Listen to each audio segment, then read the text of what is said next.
G'day there, Cygnets and Swanlings. 2012 Premiership player Nick Smith here. It's my pleasure, as always, to introduce a bevy of bloods, a fan podcast of the Sydney Swans Football Club, brought to you by Noddy and Stevo, a pair of red and white tragics. So pop on the kettle and settle in as the boys had an in-depth chat about the Swans' last game, the Swans' next game, and a little bit about footy too. This is Nick Smith signing off until next week's episode. But in the meantime, remember, be good to your bloods and they'll be good to you. Welcome back to a bevy of bloods. My name is Noddy, and as always, I'm joined by Chris. How are you going, mate? Mate, I am still buzzing off that massive win.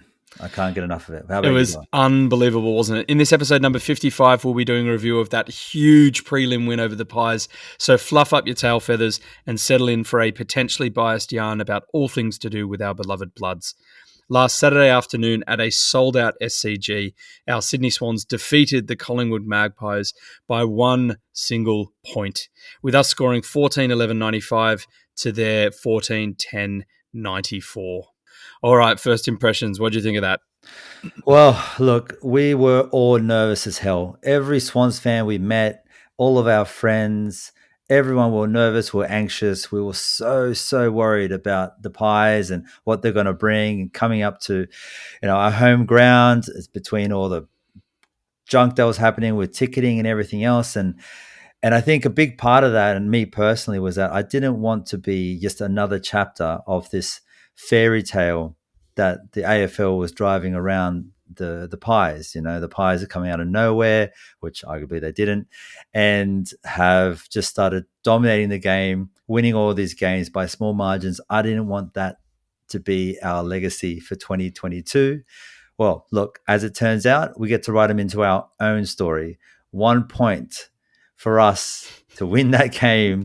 It's all that matters. Look, mate, we played too much defense in that fourth quarter, and our structure was totally out, but we got the win, and that's all that matters. And we're going to a grand final, mate. What about you? What was your first impression there? First impressions, want to thank everyone for last week. I gave a call to arms to everyone just to be as loud as possible, and I think we achieved that. I think we managed to drown out their huge numbers, which was just so startling. Shouldn't have been surprised given how many Swans fans missed out on tickets. I mean, I'm still a bit miffed about that, to be honest, mate. The so-called home ground advantage. The AFL did their bloody best to make sure that didn't happen. But anyway, we got the win. It was an awesome day. I'll start again. I'll be positive. It was an awesome day. Bit of rain early. We had a picnic in the park with the boys. There were heaps of fans about, heaps of Pies fans. Everyone was super well behaved. Got to the ground. As I said, way too many Pies fans. But yeah, just unbelievable start. Pushed ahead. At one point it was like too good to be true. We got up to 36 points or whatever it was halfway through the third. And then they just threw everything at us like they had. They had a few calls go their way. We had some go our way. They had 20 free kicks by the end of the game. We had 15. So we can talk about individual moments all we want, but they should get over it because we won by one. And that is the way that history will be written. And I think it was a very fitting win. It was quite similar to Plugger's point in 96, except obviously we conceded a point to get the win here, whereas Plugger kicked the behind to get ahead. And we'll go through that. We'll go through that in detail. But it was very dramatic. It was very, I tell you what, it was nervous. We're all there. Everyone was on the edge of their seats. And, that last kick out, oh my goodness, we couldn't wait till the siren went. And then it did, and it just erupted with, just mayhem and chaos and just love for the Swans. And it was fantastic. And I'll tell you what. We've got a bit of footage, don't we, of us both like just watching the game unfold before us and then just absolutely going bananas when the horn went. Like that was a special, special moment. And I tell you what, one silver lining for there being so many Pies fans in the crowd was that they directly felt our joy the second that siren went, and a lot of them did. So there you go. We went nuts, and rightly so. We're in a grand final. We're in a grand final, but anyway, I can't believe it. Anyway, unbelievable. All right, let's get on to key takeaways because this is, as we said, the review episode. So what were your key takeaways, mate? Yeah, and just to reiterate what you're saying there, Noddy, this is a review of the game specifically. I think it's really important for us as fans to be able to actually really enjoy that win in the prelim, because as we all know, you win a prelim, you celebrate for about 4 hours, and you immediately start stressing about the grand final. Don't worry about the grand final. We're going to talk that in the next potty that we're going to record directly after this one. Let's just sit back and enjoy the great game that we had in front of us last Saturday. So, my key takeaways there, Noddy, just game of pressure, first versus second in pressure acts and pressure game. It was always going to be a game where whoever could sustain that the longest would go on to win it. And it played out really weird. It was all over the shop. Tackles inside 50, 22 to the Pies, 7 to the Swans. So we really, really were outnumbered there. Clark on Nick Dacos did the number, 17 touches at 60% efficiency. So really did a fantastic there, and just fantastic job there rather. And we've basically Clarkey just taking Nick Dacos's number once again, which we all thought would happen. And he also moved up the ground in the fourth quarter. But look, a big takeaway was losing Reed halfway through the match. Immediately thereafter, like you can even point to the moment where we lost him on the worm on AFLW.com. And it was just, you just kind of look at that and you go, oh God, what's going on? Like this is not good. And the momentum switched entirely. I think at our halftime review, you, me, and Superfan Sam, all kind of were like, what we're doing is good. We just got to keep that up, stay consistent. And then from that on end, it was down the hill for us. It was a tough game to watch from then on end. Stressful as hell. What about you? Key takeaway stats? Something you want to look at there? Yeah, mate. I'll touch on a couple. I'll just expand on your comment on Nick Dacos there. So when Clark was on him, which was really first, second, and third quarters, if you remove the kick-ins, he had 9 real disposals over 3 quarters. And then when he was moved up the ground in the fourth quarter, he got 8 real disposals. So he actually didn't have any kick-ins because he was further up the ground. So he basically had more in the fourth quarter when he was away from Clark than he did in the preceding 3 quarters. And a higher efficiency at 75%. Higher efficiency, yeah, 75%. It was 40, 60, 60 in first, second, and third. So Clamps did a fantastic job on him again. But, that wasn't the be-all, end-all, but it was just a very prolific display again. So the thing I wanted to look at was just polar opposites. So the way that we started to how we finished, and conversely how they started and how they finished. So quarter one scores for intercepts. Swannies were 6 goals, 1 behind, 37 points. Collingwood 1 goal, 0 behind, 6 points. Skip ahead to fourth quarter scores from intercepts. Collingwood had 4 goals, 2 behinds, 26, and the Swannies 0-0-0. So you could see it was just, we were picking everything off in the first, and you could probably expand that to the first half. I think that was consistent enough. But then, just game of 2 halves. They just came out. We were thereabouts in the third, but then the fourth, really, it was just a couple of quick goals and a few moments that didn't go our way. We didn't, convert, so we weren't able to, apply that pressure. But honestly, look, in the home and away season, Collingwood were 7 wins, 0 losses by under 6 points.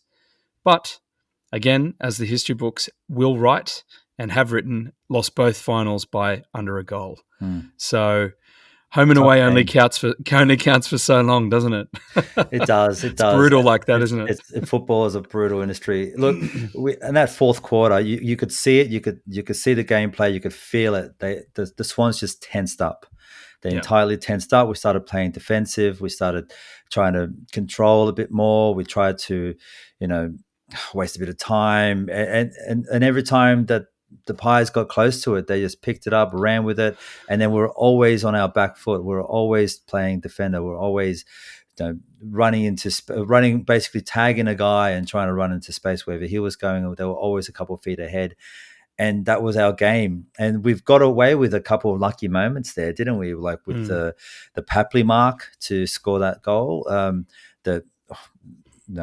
Was it a mark? Was it not? I'm sorry, was it pushing it back or not?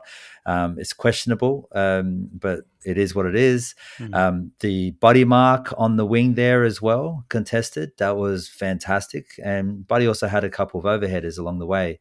So it was it was such a tense game, and a couple of special moments really, I guess, just stopped the game from going their way. And I don't know how you feel about this, Noddy, but I personally feel if the game went on for another minute, I think the Pies would have taken it. What do you think? Yeah, you kind of get that feeling that they were just coming home so strong. They had a lot of run in their legs. You look at the GPS stats, and they sprinted harder for longer. We were thereabouts. We had some really good run in defence, and I think that really was, we were quicker in defence. Actually, I think we probably needed to be, because their transition, their intercepts and transitions, especially in that fourth, it was just like, it was. It's not a sustainable game plan. It's a game plan that you do when you have to throw everything at it in order to get the win, and they did, and they very nearly pinched it from us. But a couple of key moments, and we may as well skip ahead to favourite moments. I just want to start off with, and this I'm skipping right to the end, because the last 60 seconds of the game, Callum Mills was just phenomenal. He did a massive spoil on Myercheck, and basically that would have been 45 metres out straight in front, and he kicked one before that, I think. So he was thereabouts. But soon after that, obviously there was that play. It got closer and closer. Juzzy got it, pushed it towards the goal line, and then Mills was the one to sort of grab it and rush it. Basically pushed it into the post for a rush behind. Yep. These two efforts, I think, because there was a Pies player there who I was so worried he was going to get a foot on that and just like dab it through, and that would have just broken the Swans' hearts. And could you imagine the Pies fans just erupting at that? Oh my goodness. I don't want to think about it. It was so nerve-wracking. I woke up in the middle of that night just kind of going, what if they'd won that? And I don't know, it's just a ridiculous thing to kind of stress out about, because the game's done and dusted, but the anxiety had not released itself as yet. But yeah, mate, you're 100% right. But Millsy's last 60 seconds to pull it together, and Juzzy's effort at the ball to dive in head first, did everything perfectly, also made sure that he didn't hold it in, got rid of the ball, pushed it towards the boundary / behind post, and far out, mate. We got away with that one. We did, and that was indicative of Juzzy's game, and I think we'll talk about him in a sec. But a moment on Juzzy, that intercept from Darcy Moore in the third, just picks it, just reads it perfectly. 50-meter arc, bounce, goal. That was just there were so many moments, and they all ended up being so important because of the way the Pies came home. But the crowd erupting at that moment too, mate. Yeah. Do you remember that? Like, we were all, as soon as we saw that, everyone got up. There was the loudest cheer in the O'Reilly stand. I've watched the footage a bunch of times. If you ever see Darcy Moore, as soon as he kicks it, you see his eyes go, oh no. And then as Juzzy gets hands on the ball, Darcy Moore just slams his hands on the ground, like going, this is what it takes for finals football. Like, that's perfectly fine. But when you're playing against the opponents that are playing against you, the best in the competition at that point, that kick needed to be super sharp, because any form of like arc would have just given him too much time, and Juzzy pounced on that, and he did the greatest job, put them on the back foot from then on end. Definitely, mate. You touched on Buddy's mark towards the end of the game as well. That was followed by Hickey's mark. Both of these took a lot of valuable time off the clock, but it ended up going down the other end for the Mills, that 60-second passage anyway. But other than that, mate, did you have some favourite moments? I mean, there were a lot of moments in the first half for us, and we sort of couldn't believe what we were seeing in the first quarter. It was a bloody good feeling. Apart from those two goals, it really was a trouncing. But how'd you see any other moments stick out for you? Yeah, look, Papley's first goal from outside 50. I think at that point we'd scored a few, and so we're kind of feeling up and about it. So he marked it. I think he was just outside 50. We're like, has he got the distance? We don't know. It's a big kick, and he's actually absolutely roosted it straight down the middle, and we're like, this is a game. Like, you could feel it. You could really feel that we were controlling it. I even think the Sydney chant started around there, which is way too premature, people, as we know now, but even just generally. I mean, let's talk about that. Let's yeah. talk about that very quickly. This is a quick segue.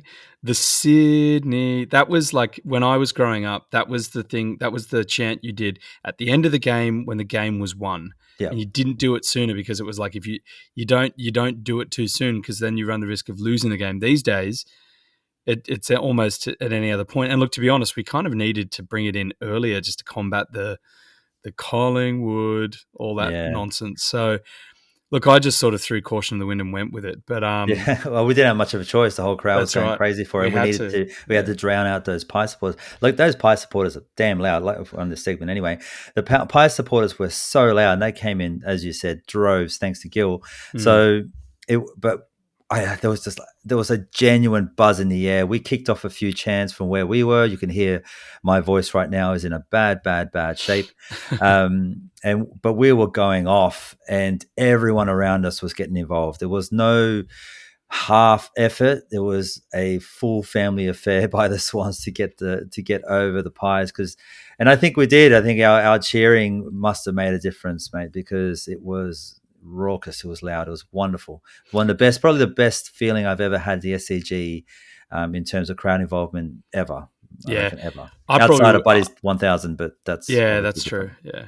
Look, I would have rathered another 10,000 Swans fans, but that's my personal preference. No, that's fair enough. Yep. Yeah. But Chad's goal, that was a freakish little kick, wasn't it? He was, and I'll tell you what, and we'll talk about these guys, but like Juzzy and Chad, they really lifted. I think they'd been having a few quiet weeks, and they had huge games. So just say that there. All right, mate. How many times did that bounce before it went through, you think? 2-3 times? Yeah, at least. It must have missed like 4 people to get through. Yeah, it was perfect. So, but that's him. Grabbed the ball, knew exactly which direction the goal was, just slammed on his boot and just got through. That's what you do. Yeah, just a freak. All right, mate, let's move on to the ABOB medal, which is, of course, our equivalent of the Bob Skilton medal. The Bevies' best bloods this week in 3-2-1 points order were Mills, Parker, and Papley. And we've got a bunch of honourable mentions as well, but we'll go through these 3 first, mate. All right, I've touched on Cal. What'd you make of his game? Mate, 27 disposals at 70% efficiency, 6 score involvements, equal first to the Swans, and 5 tackles. As well as, those are just stats and numbers, but his just general effort and ability around the ground, his touch on the ball, his being in the right position for such iconic moments as you just labelled, mate. Callum was perfect on the day. And you can't ask any more of our captain this year. He has done everything he possibly can to wheel this team forward. What do you think of his game? How did you see it? Yeah, just unbelievable. He can he can play anywhere because he started on crisp, and we flagged him last week as a serious danger player, and he ended up being their best, one of best on ground, to be honest. But yeah, definitely. So Millsy starts on crisp. Keeps him to 6 touches. Only 3 were effective. He obviously got that last run and gun goal. That was pretty fantastic, to be honest. But Millsy himself, got the ball 9 times and smashed some blokes. And then Pendles was off the chain. Really, in the first quarter, he had 10 touches. So then they go, "Oh, Cal, can you have a look at him?" And then he's like, "Yeah, no worries." And then goes over and then basically limits his output. And then really the second half, he was just like, kind of floated, and as we've touched on, was just game-saving defensive efforts. Like he was everywhere. 7th in the Brownlow, highest Swan, 21 points, was it? Yep, I think it was the 7th or 10th. Oh, good question. I think he was in the top 10. I think he polled 7th, is what I had. But yeah, we can correct that on the fly. But he was just outstanding, mate, and just real captain's knock. Just did what he needed to do. No fuss. Same thing every week. Just fantastic. That last minute. I'd never forget that spoil, and then that rush behind. Like honestly, just unbelievable. Unbelievable thing. Millsy, and again, like if I don't know, spoiler alert, I'm assuming that he wins the Bob Skilton this year. It's just the way it's been. So it's just unbelievable. Like career year, he's had a couple of them. This is just taking that and then multiply it by another 3. It's wild. Mate, 2 points over the Parker. What did you think of his game? I don't know what to say. I've always feel stupid commenting on Parker's games because I just say the same thing. He's just Mr. Reliable. Parker doing Parker. Like, honestly, I guess the one thing that stood out with for me was, especially in the first half, his kicking was actually like quite deft and better than it probably normally is. But I mean, look, I'm just going to smash out some stats here. Like 23 disposals, second for the Swans, 11 contested possessions, equal third for the Swans with Paps and Hick, 4 clearances, equal third with Chad and Juzzy. I don't know. He was just doing the same thing, but just needed. I don't know, man. What did you think? Like the job that he was doing on DeGoey as well. That's true. Some of his output. Yeah. Like that was I think we all thought, stop DeGoey, you stop the clearances, you slow down their momentum to go forward so often out of clearances. And that was a huge part of the game. So Parker's just, as you said, Mr. Reliable, just hard as nails, just goes at it. And you can just depend on him to play. You can depend on him to not necessarily just get his hands on the ball and put numbers up, but just do the right thing by the team throughout the day. And another day. It's just another day in the office for old Parker, just being an absolute champion. Just verified, mate. So Cal Mills, was 7th, placed 7th on 21. And topically, Luke Parker was 11th, 9, 10, 11th on 16. And then I think Chatty Warner was our next one on a bit lower. But yeah. So, Park's just absolutely killing it. All right, let's move on to Paps. Just one of these games where he's just influential. Hey, he just the bigger the stage, the bigger the Papley. Let's look at some of that winning goal from last year against the Cats, where he passed it over to Sinclair and Sinclair passed it back to him, kicked that goal. Like the bigger the moment, the bigger the Papley plays, and he's just such a fucking firework, this guy. And there's a grand final, which is not this episode, but we've got a grand final ahead of us, and I'm just excited to see it, mate. Like kicked 3 goals, 2 behinds, best on ground, 16 disposals, 11 contested possessions, second at the Swans. His new invigorated, going inside, going up forward, going inside, going up forward kind of role is a really hard matchup and a bit of a stroke of genius, to be honest with you, by the coaches. Yeah, and as you've already said, that last quote-unquote contentious umpiring decision where he had his hands in the back, but he didn't push because it's not a rule anymore. And he was afterwards quoted saying, just a bit of forward craft. I love that. Just classic. Just classic. Very he really knows how to read the room, doesn't he? He does. He's just like, everyone's pissed in. It's a bit tough, is it? Well, we're 4 o'clock. I may have had my hands in the back, but it is what it is. That's it. Gotta love him. He's one of those players where you don't like him if he plays against you. Well, not even that. I think he's one of those players. It's hard to see if your beloved son how he's contended, but I don't think necessarily. I think everyone likes him as a player, but you don't like him when he's playing against your team that week. He kind of comes across as that guy. I think it's hard for us to know because we're so embedded. Yeah. I read a really cool article. I think it was one of the Mongrel Pump ones where they likened him to the effect that Reggie Miller had during that golden era, against Michael Jordan. And he's just the player that you love to hate. And he just gets under the skin and like the better he is and the more he razzes up the Swans, the more you sort of hate him, but you at the same time you can understand it. But it's sort of like a weird, visceral human reaction to emotion and other humans emoting. But I feel the same way about Sam Mitchell when he was playing. I hated the guy, but I respected the living daylights out of him. There's that kind of relationship I imagine people have with Papley, but Papley's just more hilarious because when he scores, mate, he lets you know about it. He lets the TV, the camera crews, are just like, oh, fantastic, we're gonna get some great shots right now. Or Papley just losing his mind and doing something silly. Yeah, but he always looks like he's a rock star from the 80s. Every time he scores, it's just like, woo, hands up, ask the crowd, did you like that? Like, he's the greatest. I genuinely think he's going to not look where he's high-fiving and punch a teammate in the face. Like,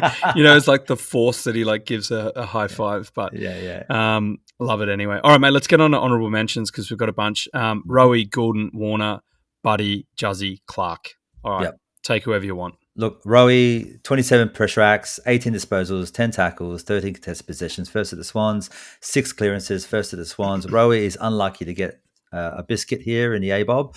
Rowie has been just on fire, consistent as hell. You just imagine that such a young guy playing such a difficult role at some point is going to have a ordinary game, but it just seems that he just continues to stay consistent and lift at this level. Massive raps on Rowie. You want to take the next one, mate? Do you pick away? Yeah, Goulden. I just thought his repeat defensive efforts, especially in the fourth quarter, were just outstanding. Like he missed that set shot where he decided to come around the corner.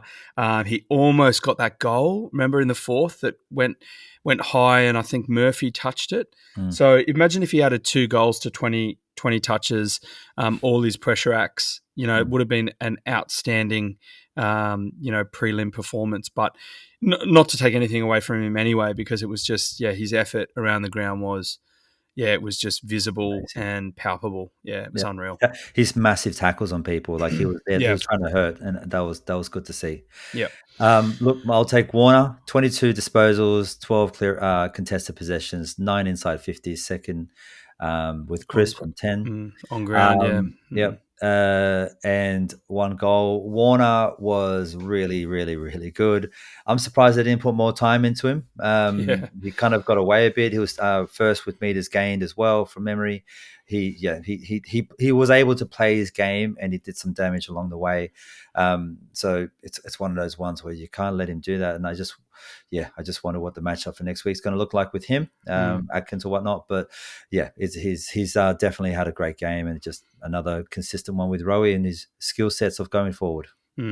He was a little bit selfless at times. I thought there was definitely one moment in the second or third, I think, where he sort of shot out and probably could have bounced a couple more times and had a crack from, running in from 50, right. But looked to pass on, and you think, oh man, because like that, and there was a moment there with Papley where I think that was in the fourth as well. He could have curled round and got a goal, but he decided to pass off, and the kick was just marginally off, went over the head, and then of course Collingwood were off and on one of their missions. But this one, I mean, there were so many moments in the fourth quarter where if it had gone to hand, we wouldn't have been under so much pressure. But anyway, Buddy Franklin obviously needed to bounce back, and did with aplomb. Stephen May towed him up in the qualifying final, but Buddy came out, kicked 2-1. That one behind really belonged to the Siren. I think it genuinely put him off. But, 7 marks, 3 of which were contested marks. Buddy Franklin with contested marks. Say what? What? Oh, we were laughing at the beginning of the season going, is he going to turn into a small forward? Now he's actually turned into a full forward again. What the hell? He's come full circle. He's come full circle. Now all of a sudden he's got an inspiration from Reedy after all this time. He's going to start taking hangers. Like, I think they disrespected him a bit, putting Maynard on him. I think very much so. Yeah. And then they obviously threw Murphy on at times, and I think Darcy Moore occasionally, but yeah, I mean, the interplay between Buddy and Maynard was pretty funny, to be honest. It was, that moment where he was rubbing his arms with the oil. I love that. Watch that. I didn't see it live, obviously, but in the replay, I'm watching it going, what the hell? The commentary was fantastic. I think they said something along the lines of, if you ask most people, they'd say that Maynard is one of the weirdest things on a football field. I'm like, I love that. I do. I respect the guy quite a lot. I think he's quite a fantastic player. He was one of the players we called out last week, and. And, I think he gave away a 50, but, he was, I mean, we can go through and have a quick chat about how the Pies went just to round that out if we feel like it, or we can push on. Juzzy, we've touched on. Would you like him, mate? Or no, go for it, mate. I think he played, obviously outside of those moments we've already spoken about, his role, he performed just like perfectly. He kept Josh Dacos to 14 touches. This is a guy in the past month and a bit, he'd been averaging 20 plus disposals, one of the better wings in the ground, in the comp, and to keep him to 14 touches and then have 13 himself, and then 6 of which were defensive half. Just huge, just a huge performance, I thought. Yeah, Yeah, and really it's a stepped good. up. I think a bit of a bounce back. I know from the qualifying finals, some people were saying that had a bad game. I disagreed. I think he just was up against some fantastic players, and again this week he was playing more of a defensive role than he was playing his normal blistering offensive way. But he's a young kid. He's got to learn two-way playing. That's the best players are two-way, and so to see him starting to really put that together in the last couple of weeks in the most important games, beautiful, mate, absolutely beautiful. Well, one thing I did like about him, just very quickly, is that when Dacos came over to stand next to him on the wing, he tapped him on the back, gave him a good handshake, and then got on with it. And it's just one of those things where Juzzy's like, we're in the office now, we start to play. Like he had intent, I think, and yeah, he played that way for sure. Bloody awesome. Oh, we've got Clark here, but we sort of spoke about him earlier. But yeah, just really impressed. He kicked a goal as well, 20 pressure acts. Just a real deserved. He's earned his spot. He's earned his spot, and Yep. and he's playing a bloody good role. So Yep. good on you, Could Clarky. not be happier for him. But I think Yep. a big part of our new look Yep. and what we can do and keep ourselves dangerous and nullify some of their stuff is Clarkey obviously is in the game, and it's one player off the field we don't have to worry about too much because we've got Clarkey to run with him. That's it, mate. All right, before we move on to, we'll move into the hot topics, but before we go into the talk of injuries and, hypothetically who's coming in, why don't we do AFLW before that? Mm-hmm. Yeah, look, the AFLW, the Swans played the Power. It was a first-year team as well, with a few. Look, they've got some pretty good players over there at the Power, but yeah, the Swans were beaten pretty convincingly, 10-8, 68 to 0-2 for the Swans. Oof, bit of a tough one, but as we know and as we all expect for this year, that we have a lot of young players. We didn't have much time to put this team together, and so it's all about just seeing some time underneath the players and seeing them compete week to week. So all in all, some nice things. Montana Ham came back from her knee scare. That's good. From the first game down in North Sydney, and immediately wins Rising Star of the Week in the first game back. So 20 disposals, 5 tackles, and clearly head and shoulders, not only physically, but also in ability against the rest of the competition. Like you see her play and she is genuinely that much better than most of the girls there on that field. So I'm really excited about seeing her play a bit more and see if we can get some help amongst her as well. The next game for the AFLW is going to be on Friday at Punt Road against the Hawks down in Melbourne, which is perfect because as I don't know if anyone's realised, there's a grand final being played down there. The Swans are in that grand final, and there's going to be a few Swans fans down that way. So if you do get the opportunity to get down anyways, so absolutely go. Let's go see some football. I'll be down there anyway. I think it's a 5:30 bounce kickoff. But yeah, the AFLW, it's just entertaining as hell. And as the men's game is coming to its absolute pinnacle, the girls are still playing, and so it's always more football is always useful. So yeah, they might as well spend some time doing that as the weeks come on. So yeah, get yourselves a membership if you're not already, and keep your eye on that as the grand final rolls over. We've still got plenty of football to come on. Good stuff, mate. We'll try our best to get there, but I'm going down with the family, and we've got 3 boys under 2, so it might be a bit of it's going to be a logistical challenge on game day anyway. Just to get anywhere, let's get outside the house is a logistical challenge for you, yeah. Exactly, yeah. But we got in there to the prelim, so that was good crack. But yeah, no, that's awesome. I hope we get some good numbers there for the girls on Friday night there down in Melbourne for that reason, mate. All right, let's go over to injuries. Right, big one. Okay, obviously you've already said, Reedy went out. Then Mason Cox went out. So, Campbell came in and Kruger came in. But Reedy with the groin adductor, soft tissue. I mean, it's insert soft tissue issue, right? Yeah. So we know Sammy and his brother are prone to soft tissue injuries. That's what's basically kept them from under 200 games despite playing for 13 seasons. So it's we'll talk about more in the grand final episode, I guess, so what the replacements mean for us and what we're looking at there. But yeah, it's tough to hear from Sammy. sitting it out, mate. It's just considering the year that he's had.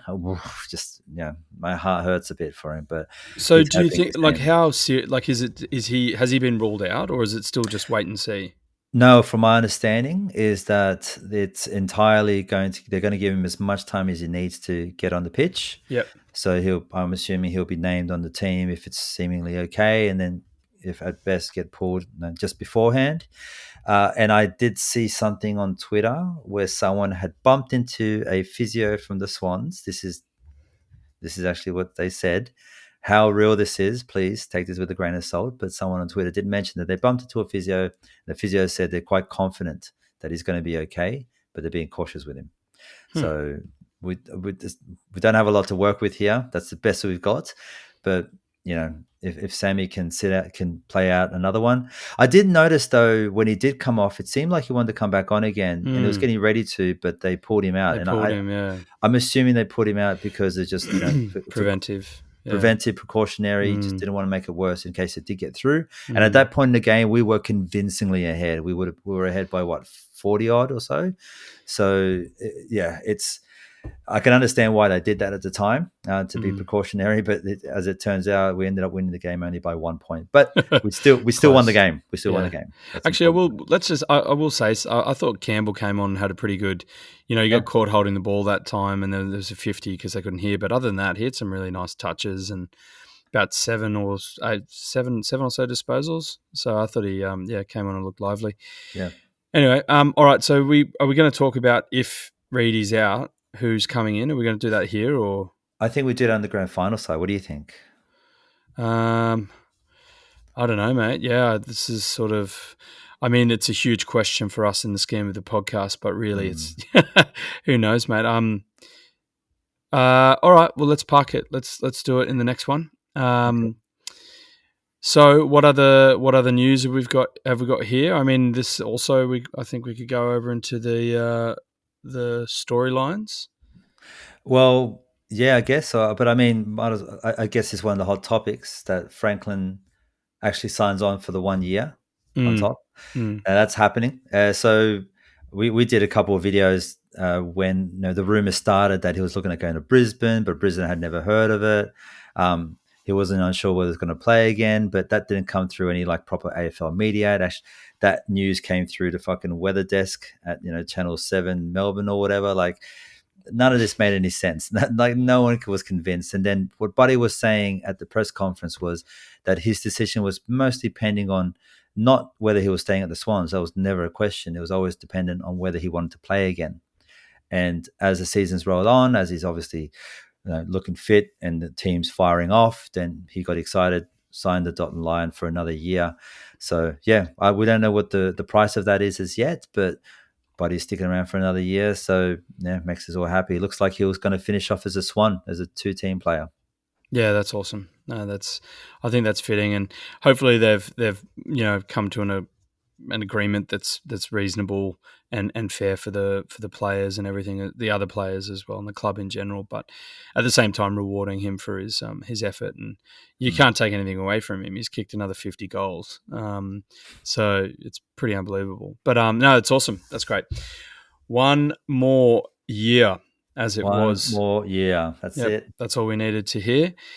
All right, mate. Let's. What do we think of all this crazy media out of Victoria about the? Do they know that the Magpies lost, or that we won, or that you know what I mean? Like, the framing of the narrative seemed very backward again, didn't it?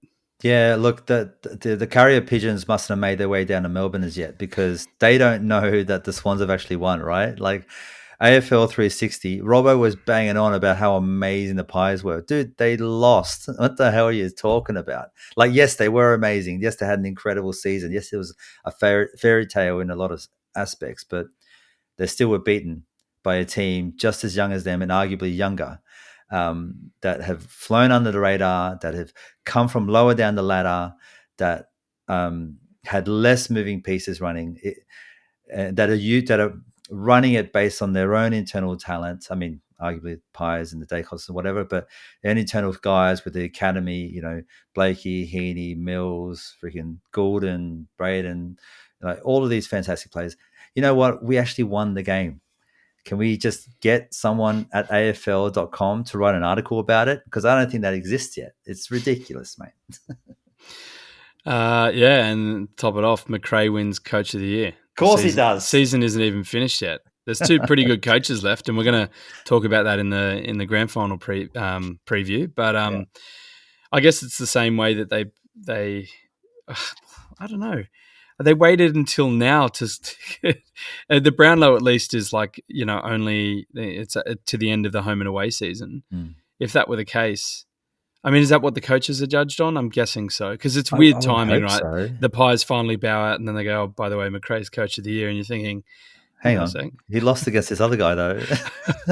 It's like, yeah, maybe it's just him coming into the fold, like, with the team that he had. Buckley's out, the board's all over the shop. Eddie's gone, so all of a sudden everyone's relaxed.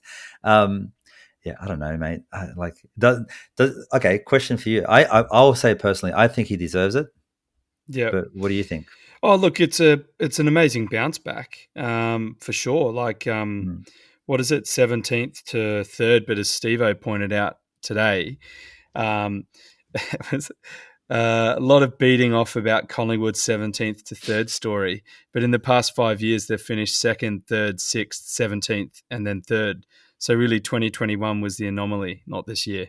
That's it's just because it's a new coach. It's a new coach. It's his first year, and look, it's a wonderful effort for them and achievement. But yeah, you think that you would look at potentially some of the coaches who are left in the race. But anyway, can they sustain this? Can you win that many games by so close? And I know they have, and I know we can point to the number, we can see evidence of that they can, but you can't walk away from this season and go, yeah, cool, we're on the right path, guys. Let's just keep doing what we do here, because teams just need to figure it out a little bit at that point, and then they just shut you down entirely, and then you have no chance to score. You've got no ball movement. Like, it's such a weird way to go about it, and it's the fact that no one else worked it out is incredible. And they did nothing about it, or they just couldn't. Maybe that was the thing. They just couldn't with the pressure. But yeah, I don't know, mate. It seems like it's one of those things that, you sort of copy the successful teams of the era, and really that's been the Tigers. And if you think about how the Tigers played in their heyday, which is last year or the previous 4 years or whatever, but it's been a long year. Yeah, it's been a long one.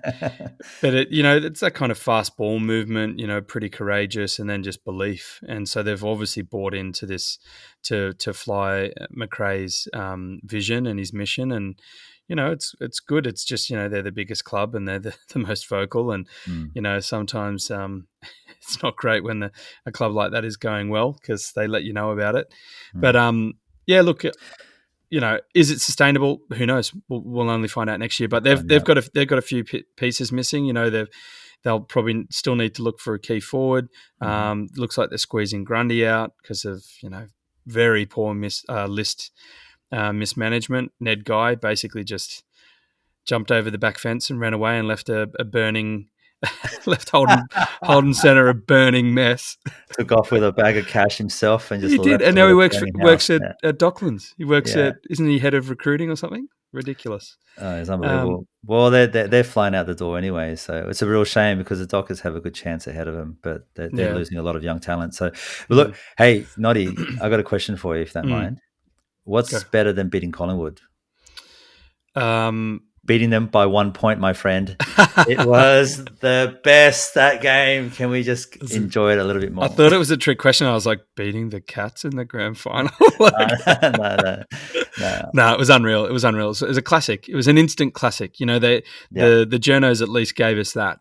They could acknowledge, credit where credit's due. It was scintillating. It was nerve-wracking. Came right down to the wire. Luckily, fortunately, we're on the right side of the result. But we also did a lot right in that game, and I think we were deserved winners. We also had the week off, but we came out, played hard, and I think even though they threw everything at us at the end, I think really, all things equal, we deserved the win. Yeah, but we won 3/4 of that game. yeah. Maybe on the Well, third. we led the arguably, whole but- game basically. Yeah. We won the first half, lost the second half. If we just look at the results alone, what was it? We can go through it. I'm finally putting to use this quarter by quarter chart that I make every week. We won 21 points in the first, 9 points in the second. They won 7 points in the third, and then 22 in the fourth. So we won the first half by 30 points. They won the second half by 29 points. But we never gave up the lead. Yep, So that's important. that's the point, I think, there. And look, we're in a grand final. We're over the That's moon. what matters. It's unbelievable. Yeah, That's what matters. Oh, it's unbelievable. you want It's to such touch a good feeling. on this is sort of a little bit off the loving of the Swans for a moment and going back on one of these hot topics. Paddy Cripps wins the Brownlow. Obviously, we spoke about Cal After he there. punched the guy in the head. Yep. Yeah. So what do you think about that? That's it's kind of Questionable. unbelievable, hey? Yeah, because this is the thing, the problem with the system, the MRO, it's so inconsistent. And like some things are pretty black and white, I would have felt. And it's just because you can send a bunch of QCs there and they just sit there and just basically bore the jury into saying, all right, go on then, you can keep playing. Apparently that's all you're going to have to do. And so nothing away from Chris, but like he just wants to play and his team did the right thing by fighting for him, and now he's got a Brownlow for it, So yeah, Cripper. I mean, look, can I what it just is. say, look, this is I'm going to get my tinfoil hat on here, and nice. there's a lot of here he goes. Yeah. There's a lot. So Carlton's one of the big Melbourne clubs. We get that. They obviously ended their season in spectacularly unbelievable circumstances with their arch nemesis Collingwood beating them by a point. Oh, is that the team we beat last week, by the way? That's right. Nice. Okay, just wanted we beat to make sure. Collingwood by 1 point. Yeah. But we don't want to get too cocky because who knows, we've always got next week or this week coming. But I just wonder how much of getting that one over the line and giving Carlton a little bit of a win was just like, I know you guys did it tough this year, but at least you got a Brownlow. How good. The sixth ever in your esteemed history. There you go. I don't know, mate. I feel like they just didn't want to give Lachie Neale another one. And heaven forbid a Tuke Miller from the Suns who was pushing as well. Yeah, Tuke is a bit undone, isn't he? Well, yeah, look, maybe that's conspiracy noted. I'm not. That's all you can do with my conspiracies is just note them and move on. I wrote it down. Is that enough? Cool. Awkwardly, just like crab walk away from me. You must go through so much aluminium foil at home. I got to tell you. Yeah, it's not very green, mate. But all right, mate. I think that pretty much does us. If you're cool, I'm going to move on to one last thing. Go for it. And I just want to reference a guy, a young man I met. Me and my brother Nugget met him at the pub before the game. We snuck away from the family picnic for a couple of pints and met this bloke called Reece Kelly. And he was, really, really nice young bloke. And we got chatting, and he told us, he's a footy player, Aussie rules, and he actually was in the Sydney Swans Academy, and he played with Goulden, Campbell, and Blakey. And he's on the UNSW Bulldogs team. He's a wing mid there, and I feel like my memory's a little hazy because I've aforementioned a couple of pints, but I think that he was in the grand final and they won. I think. But anyway, just we're having a really good chat about, just his interactions with the boys, his friendships with the boys, and just, caught up with Goulden during the week and, how's Errol feeling? He's like, he's just really excited. Can't wait to get out there. And we've spoken about Errol's game, and that sort of matches up, I think. He went out there with a lot of enthusiasm and excitement. And, one of the, I guess, my parting questions to Reece was, how do you think we'll go today, mate? Obviously back in time. And he said, I think we're going to do well. I think we'll get up. And that was his prediction. So well predicted, Reece Kelly, mate. Lovely meeting you. And thank you, Reece. I hope you can take those vibes into the grand final. I know. Say something now, Reece. Have you got his number? Can we call him? Get him on. Oh, he's on the speed phone. dial. Yeah, no. So that's my one last thing. That brings us to the outro. And as Chris has already mentioned, this is the end of the review episode. We're going to be doing another episode directly after this, but recorded as a separate episode, so you can listen to the two. And of course, the one after this will be the grand final preview. But let me round things up here and say, thank you to all the Signets and Swanlings out there for listening in. And I hope you guys made it through the Pies game. We understand there was a lot of increased heart rates, and Lord knows we felt it too. But how amazing. Let's savor this prelim for the next 24 hours and then crack on to the grand final, which we'll preview shortly. So until then, up the Bloods and can you Swanee!